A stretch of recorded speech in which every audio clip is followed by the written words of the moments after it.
Know your opening and your closing word for word. Now, when you get up to give a speech, you don't have to say exactly what you're going to say exactly the same way every time. But you need to know in your own mind exactly what you're going to say when you get up there, so that you have the confidence to get up there and begin your speech with conviction instead of kind of guessing what you're going to say or how you're going to say it. So if you organize your speech so that you have all your key points outlined and you know what you're going to cover, make sure the part that you have best prepared is your opening and your closing.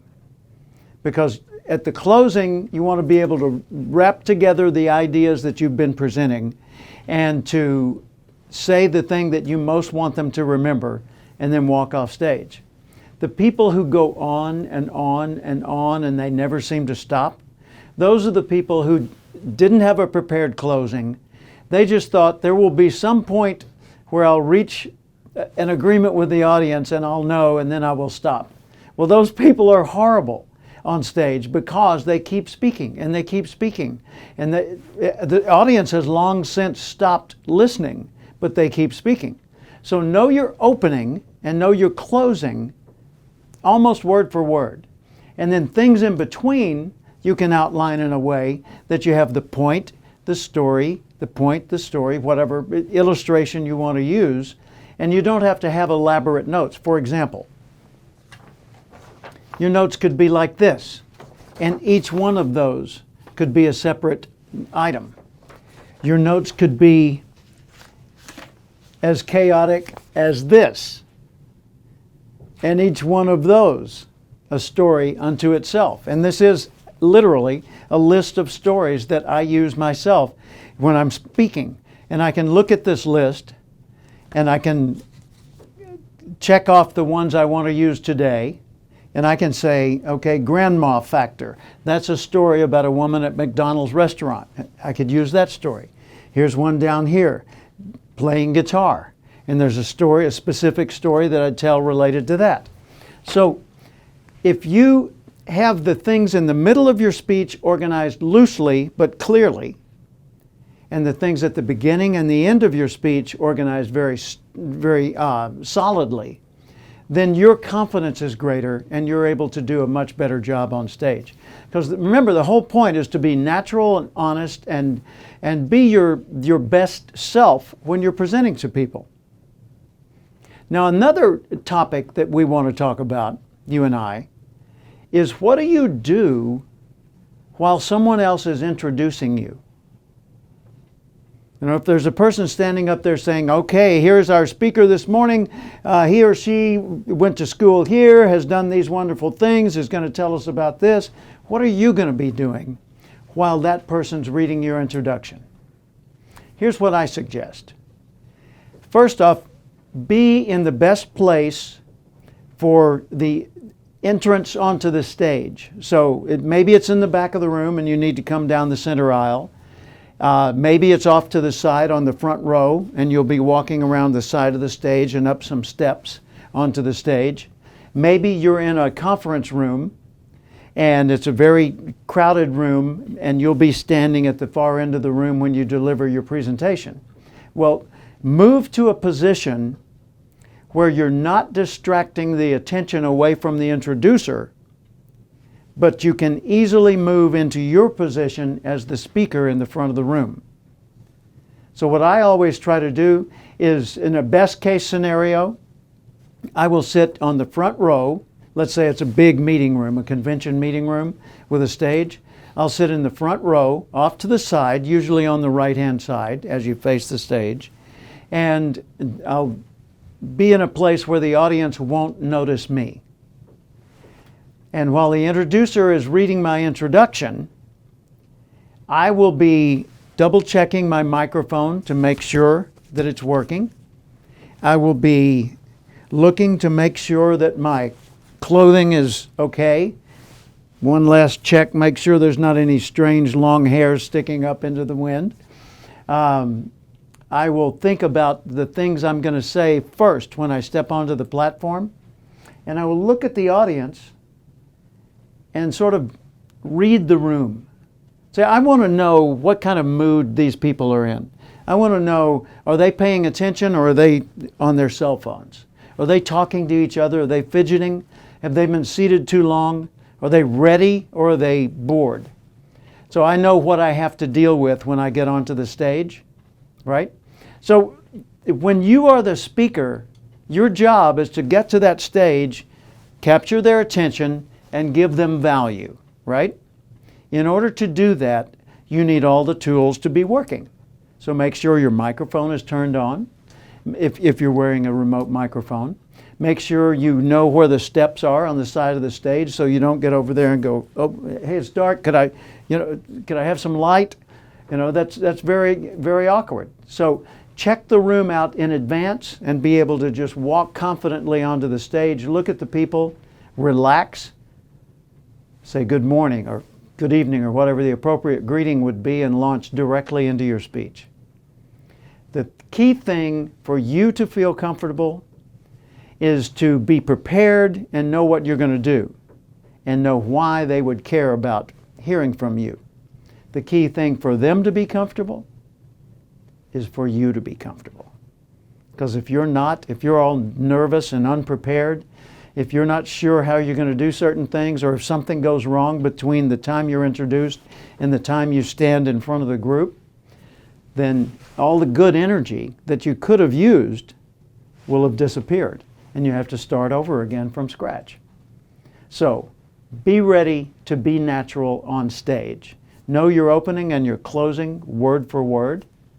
And while you're being introduced, don't just think about your speech. Think about the audience, about the tools you need in order to do the speech, about where you're going to step when you step onto the stage.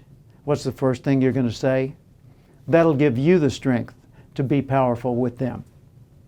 The first thing to do in a speech is connect with your audience.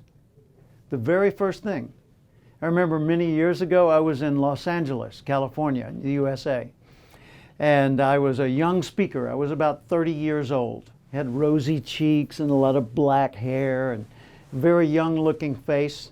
I knew what I was talking about. I was talking about leadership, and I had experience as a leader. I'd worked in a volunteer organization of 356,000 members, and I had moved to the position of being national chairman in charge of leadership training. So I knew my topic, but I looked very young. And I had on my suit and I was dressed nicely, and I was at a doctor's convention. So this was a convention held by the American Medical Association, and all of the people in the audience were doctors who were chief of staff, the top doctor in their own hospital. So they were in charge of the other doctors at that hospital. And my topic was leadership. So I went to the meeting, and as always, I arrived at the meeting early, and I sat in the audience in the back, and I listened to the other speakers. And every other speaker was boring. None of them connected with the audience. They stood there at the lectern, the speaker stand. They stood there with the microphone on a little neck, and they read their speech.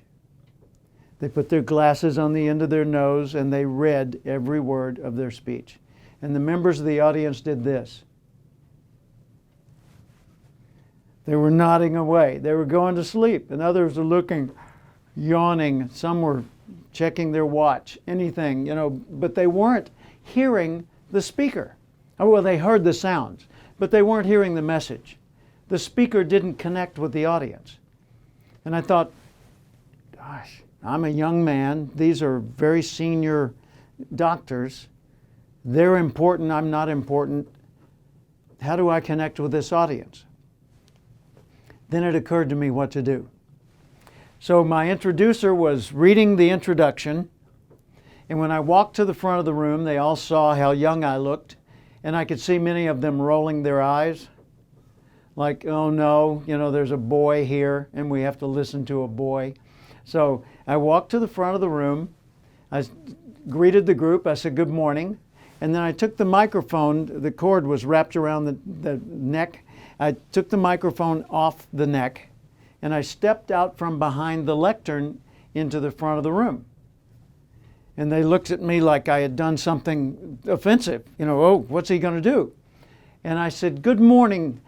I said, I'd like you to go back in your mind to medical school, to one of the classes that you took on leadership and managing people.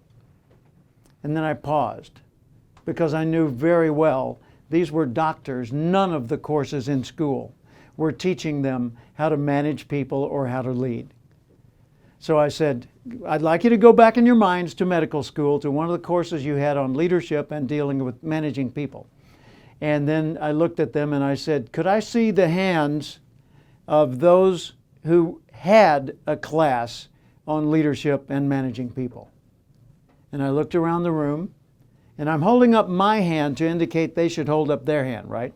Because if I just asked the question and didn't raise my hand, they wouldn't realize that they needed to raise theirs. So I raised mine. Could I see the hands of those who remember a class on leadership and dealing with people? And none of the hands went up. So I said, please look around the room. And they looked around. And I said, none of you. And they said, no. I said, do you realize what this means? What? It means I'm the expert and you should take notes.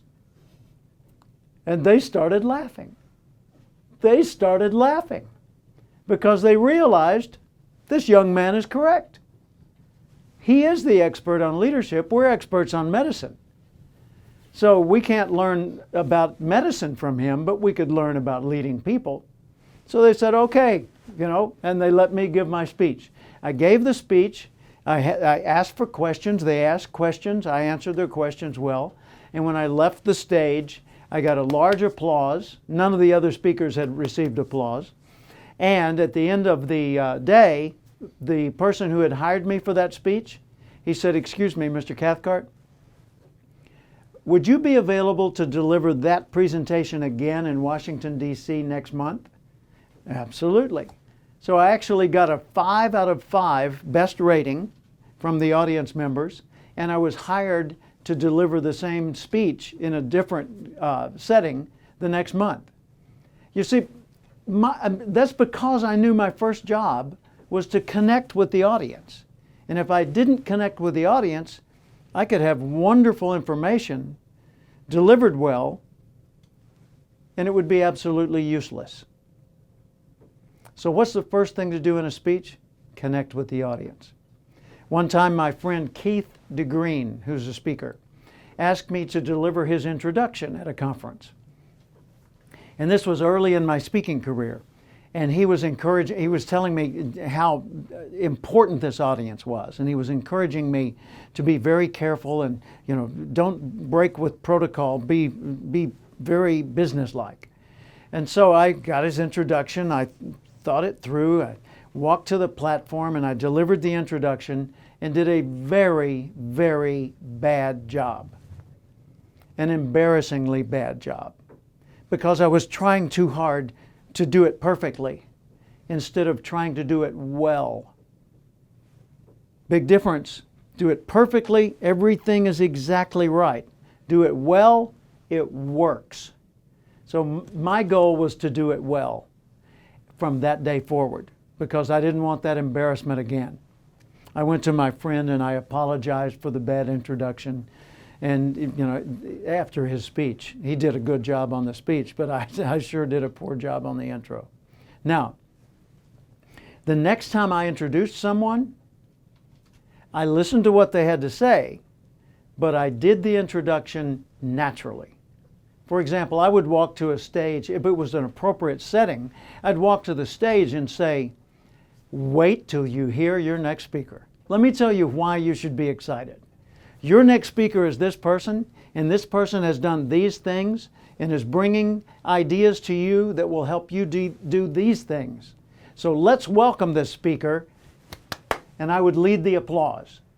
So in doing an introduction, I would actually connect with the audience. By the way, do you notice what's going on in this studio right now? No, it's not an earthquake. We are filming this on board a cruise ship in the East China Sea. So one of the things that could have caused you and me to disconnect would be you seeing this movement and saying, what's going on? This guy had a little too much to drink, or what's going on there? It's simply that we're aboard a cruise ship and the cruise ship is moving. Okay? What's the first thing to do in a speech? That's right, connect with the audience. How do you connect with the audience? Look them in the eye, talk with them about what they care about. In other words, tell them the truth, be real. For example, if you're on stage and a loud noise occurs nearby, you can react to the noise and then go back with your speaking. Just be natural. The more natural you are, the more people will feel a connection with you. And when they feel that connection with you, information can flow both ways.